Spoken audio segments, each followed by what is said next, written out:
Barnaby and the Emerald Ridges. In the heart of the great gray city lived Barnaby. He was a sturdy bus with bright red paint, but his heart felt as heavy as his iron frame. Every day, he drove the same flat loops, surrounded by skyscrapers that blocked the sun and exhaust that clouded the air. High above the rooftops, Barnaby could see the Emerald Ridges. They were distant, rolling waves of green that seemed to touch the clouds. He dreamed of the wind whistling through his mirrors and the scent of wild thyme instead of city smoke. One Tuesday morning, when the traffic was loudest and the shadows were longest, Barnaby made a choice. Instead of turning left toward the bus depot, he hummed a low, gravelly tune and turned right. He was going to find the hills. He rumbled past the city limits sign, leaving the asphalt behind. His tires crunched happily on the yellow gravel. With every mile, the air grew sweeter, and his red paint seemed to glow with a new, polished light. The hills were even grander than he had imagined. They didn't just sit still. They rose and fell like the breathing of the earth.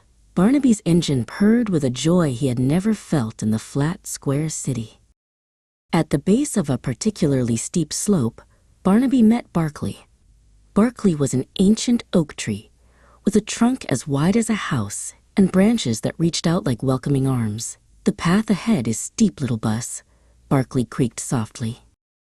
Barnaby tried to climb, but the earth was soft and damp from the morning mist. His wheels spun in the mud, throwing up clumps of brown clay. He groaned, his engine straining. For a moment, he feared he was too heavy for the heights. Barkley shook his branches, and a shower of encouraging acorns rattled onto Barnaby's roof. "Deep breaths and steady gears," Barkley whispered, his leaves rustling like a cheering crowd. "The hills love those who persist." Barnaby found his grip. He crawled upward, inch by inch, until he reached the very peak. There, he found a hiker named Elias, who was resting on a rock.